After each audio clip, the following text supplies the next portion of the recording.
Poesía en movimiento, diálogo, autores y lecturas.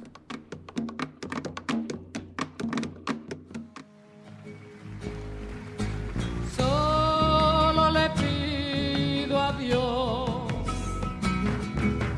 que el dolor no me sea indiferente, que la reseca muerte no me encuentre vacía y sola sin haber hecho lo suficiente. Bienvenidos a este segundo podcast de nuestra serie en torno a la poesía colombiana. Durante estos podcasts propondremos una exploración de la obra de 4 poetas colombianos que son protagonistas de la serie editorial de poesía del Instituto Caro y Cuervo. Sí, en ese sentido, digamos que me parece muy interesante es que la poesía a la larga termina como de conjugar todos esos elementos y como que el poeta se ve en la obligación de plantearlo, que es una cosa muy, muy interesante porque se plantea una poesía que es diferente a lo que tradicionalmente entiende la gente como poesía, que por el contrario se evade, que la poesía se escapa de la realidad, que la poesía habla del amor, que habla de las ilusiones, de los ideales, pero no de esta realidad pues constante que nos toca vivir y es de todas maneras muy, decía María Yolanda en un momento, no todo el mundo le gusta, a la gente le incomoda un poco que desde la poesía o desde cualquier otro lado alguien te ponga en duda como ese bienestar o ese buen vivir que crees que tienes, que siento que es una cosa que María Yolanda le apuesta con o sin intención, pero definitivamente es una poesía incómoda, es una poesía que termina a uno molestándolo porque le termina a uno haciéndose preguntar sobre sus propios valores y sobre sus propios prejuicios. Y entonces uno se encuentra con uno de estos poemas y se da cuenta que a la larga hay un discurso allí de construcción de nación que no es coherente con la vida de la gente.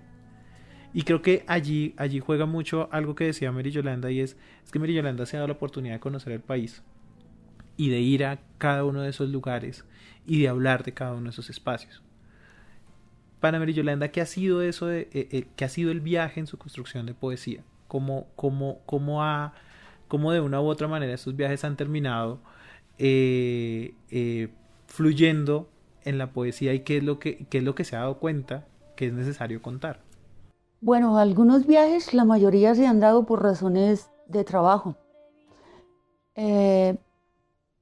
Lo que pasa es que la gente viaja y no se da cuenta, así sea de turismo, que puede hacer una gran lectura, tanto de las personas con las que se encuentra, como de los territorios donde estará o ha estado. Y la gente va por Europa y vuelve y no le pasó nada. ¿Sí? Pues yo no he ido a Europa, no me interesa, aquí estoy bien.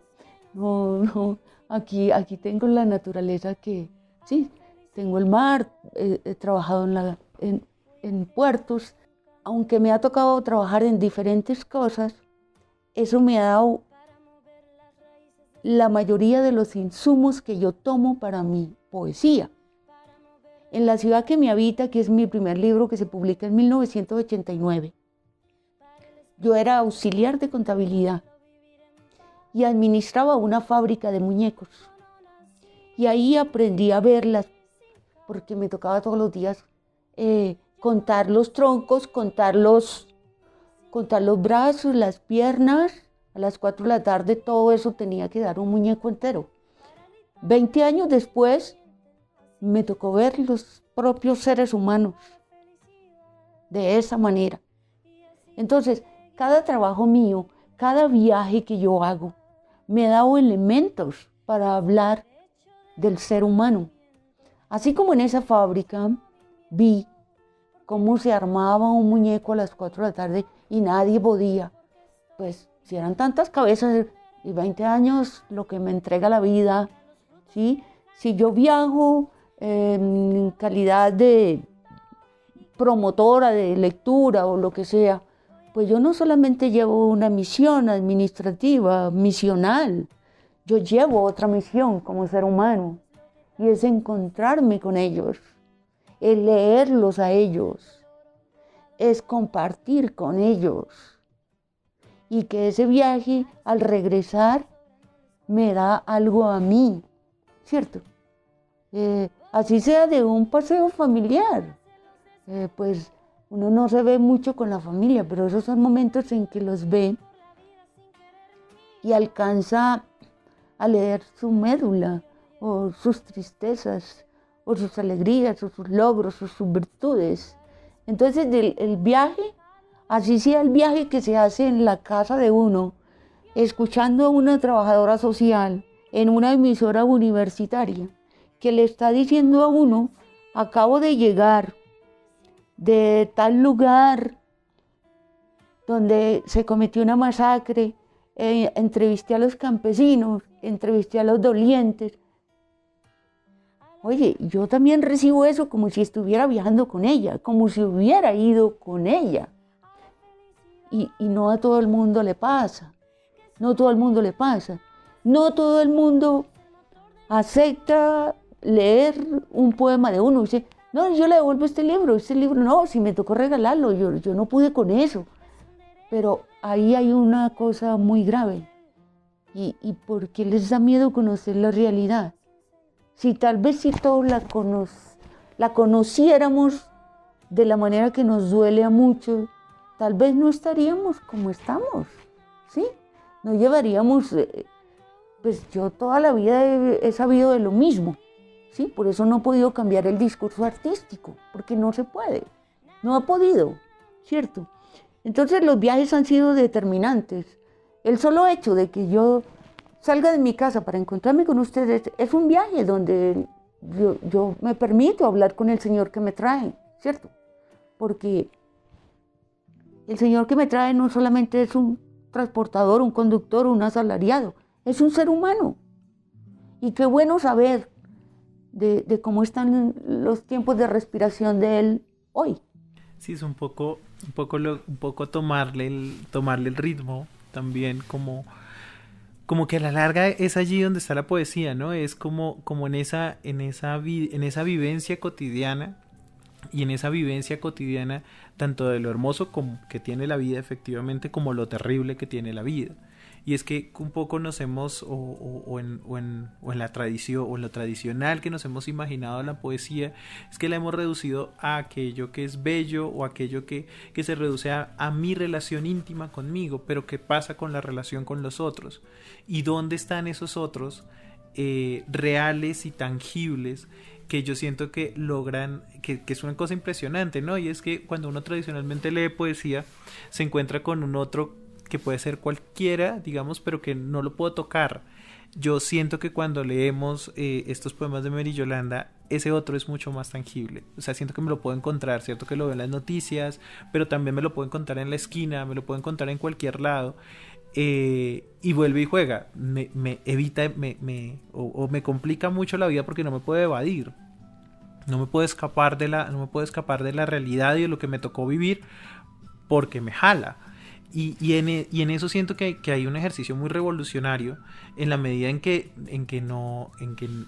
te propone un libro que tradicionalmente la gente se imagina que la poesía es precisamente un ejercicio de entretenimiento, y se vuelve un ejercicio de reflexión, un ejercicio de ponernos en problemas precisamente, y de poner en problemas la relación que yo tengo con el mundo. Quería leer este poema que a mí me llamó mucho la atención. Se llama Debajo del perdón. La acuarela del eslabón ocupa y desocupa el mismo riesgo. La risa de una mosca entre el fuego habla de un Dios que ha venido a bañarse en la sed de los muertos.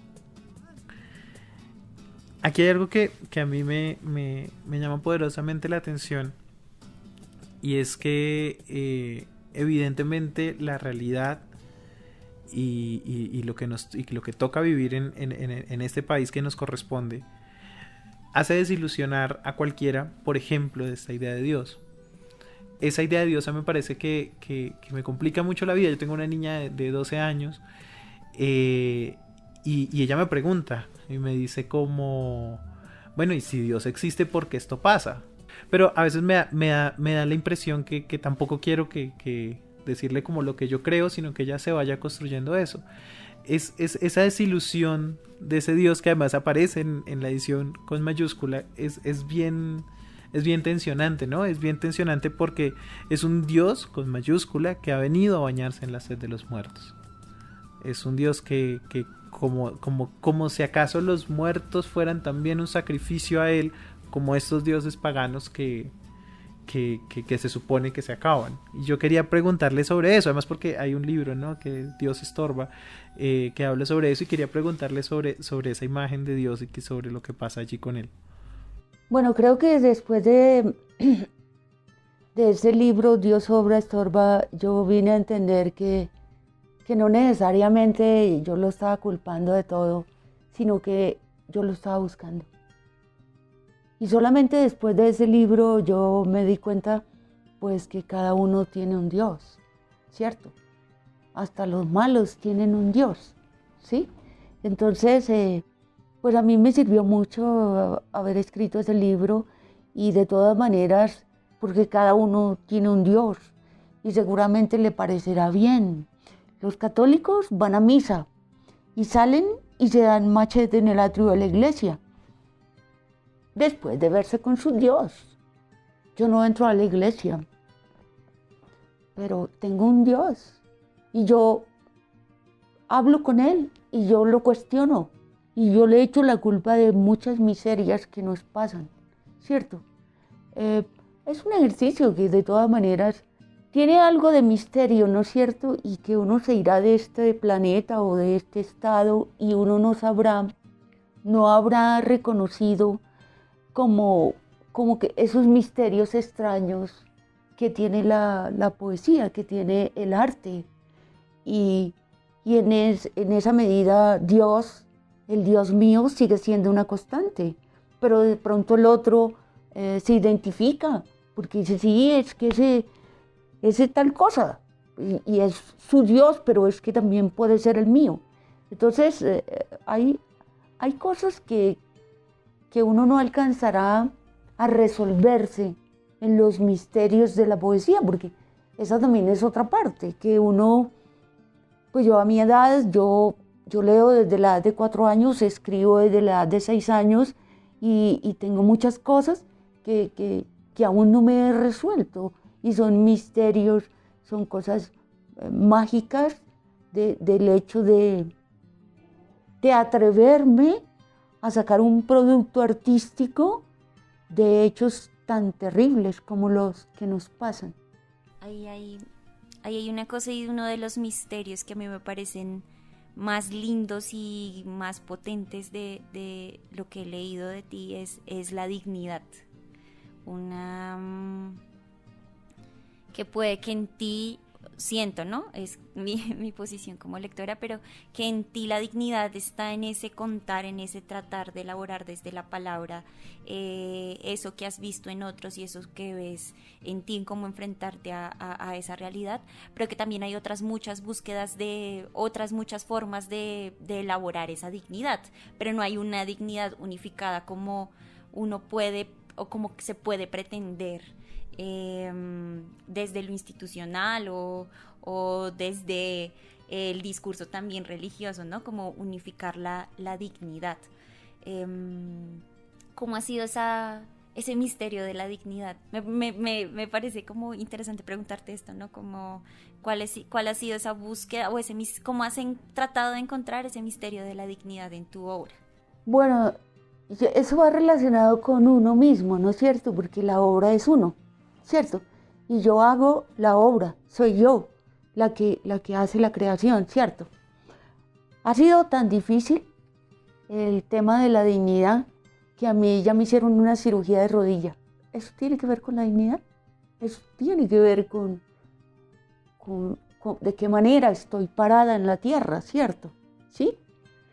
Y cuesta mucho trabajo sostenerse. Pues mire, ya hay una cirugía por no permitir que me obliguen a doblarme. Es muy fuerte, y digamos que lo deja un poco sin palabras esta idea. Porque efectivamente hay algo que pasa con Mary Yolanda y bueno, y que, digamos en las oportunidades que nos hemos encontrado en los proyectos, y es que además de la poesía hay todo un trabajo con la comunidad y con la gente que ya nos lo ha dicho y que trasciende a la poesía, pero a su vez la poesía también trasciende en ese trabajo a la gente, esa búsqueda de la dignidad. Mary Yolanda ha trabajado con derechos humanos, ha sido promotora de lectura, ha viajado. Y lo que un poco yo siento y como que la pregunta que a mí me surge un poco cuando usted nos habla de este tema de la dignidad es, bueno, ¿cómo es que hace esta poesía para trascender? Hemos hablado de cómo este trabajo trasciende en la poesía, pero ¿cómo es que su trabajo poético trasciende en ese trabajo humano con comunidades, con personas en las cárceles, en territorios dificilísimos? ¿Cómo trasciende la poesía en ese trabajo cotidiano o en ese trabajo que entiendo yo va mucho más allá de lo institucional? Bueno, lo primero es como aprender a calzar los zapatos del otro, ¿no? Aprender a sentirse eso, aprender a entrar al mismo río con los otros, aprender a bañarme con la misma agua de los otros, ¿sí? Si yo tengo, trasciende porque yo llego desde lo elemental, y llego desde el ser humano. No llega una intelectual, ni llega alguien que está a la moda porque se está escribiendo sobre X personaje. No, llega un ser humano que tal vez me encuentro con las personas y no les digo nunca que yo hago poesía, que yo hago narrativa, nunca les leo mi reseña bibliográfica. No, se van a encontrar con un ser humano, van a trabajar con un ser humano, vamos a reír o vamos a llorar con un ser humano.